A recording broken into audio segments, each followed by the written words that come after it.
আজকে মা দিবস, সারা বিশ্বব্যাপী আজকে বিশ্ব মা দিবস পালিত হচ্ছে, আন্তর্জাতিক মা দিবস।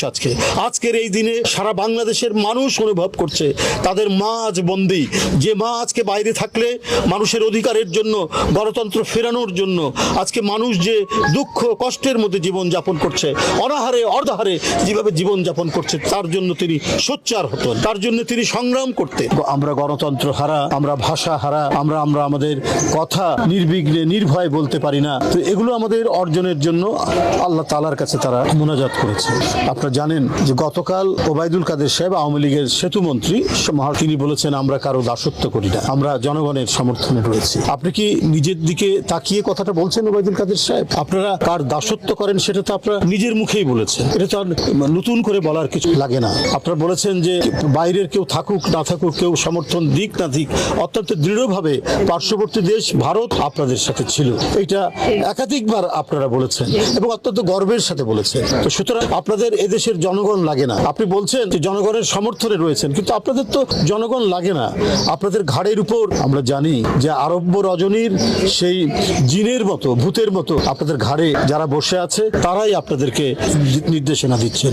আপনারা যদি সত্যিকার অর্থে জবাবদিহিমূলক জনগণের ভোটে নির্বাচিত সরকার হতেন, তাহলে আজকে চারিদিক থেকে বাংলাদেশের অবস্থা যে ধসে যাচ্ছে, এটা যে দৃশ্যমান হচ্ছে, এটি হতো না। আপনারা ঠিক জনগণের যে চাওয়া, সে চাওয়ার সাথে আপনারা কাজ করতেন। আজকে সংবাদপত্রে এসছে যে ন্যাশনাল রিজার্ভ সেটা $18 বিলিয়ন নিচে নেমে এসছে। আমরা একটি বিপন্ন সময় অতিক্রম করছি। এখানে আমি আগেই বলেছি, আমরা নির্বিঘ্নে গণতন্ত্রের যে স্বীকৃত অধিকারগুলো, মানুষের জনগণের যে অধিকারগুলো, সেই অধিকারগুলো আমরা পালন করতে পারি না। সেই অধিকার হরণ করে নেওয়া হয়েছে।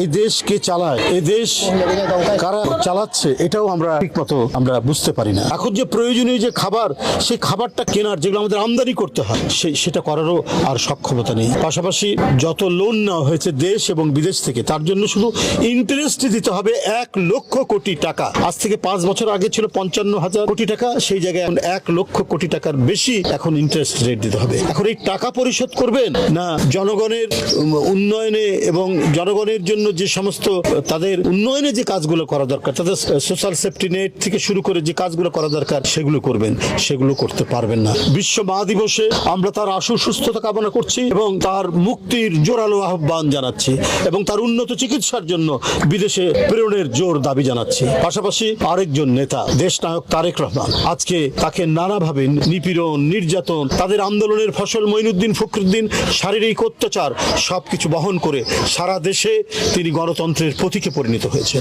গোটা জাতিকে উদ্বুদ্ধ করে একই পতাকা তুলে তিনি সমাবেত করে আজকে যে গণতন্ত্রকে লুট করা হয়েছে, সেটিকে ফেরানোর সংগ্রামে তিনি নেতৃত্ব দিচ্ছেন। আজকে জাতীয়তাবাদী মহিলা দলের দক্ষিণের আজকে যে ফাতেহা পাঠ করা হলো, শ্রদ্ধাঞ্জলি জানানো হলো, আজকের এই দিনে আমরা আবারও বিশ্ব মা দিবসে দেশনেত্রী বেগম খালেদা জিয়ার মুক্তি, দেশনায়ক তারেক রহমানের সকল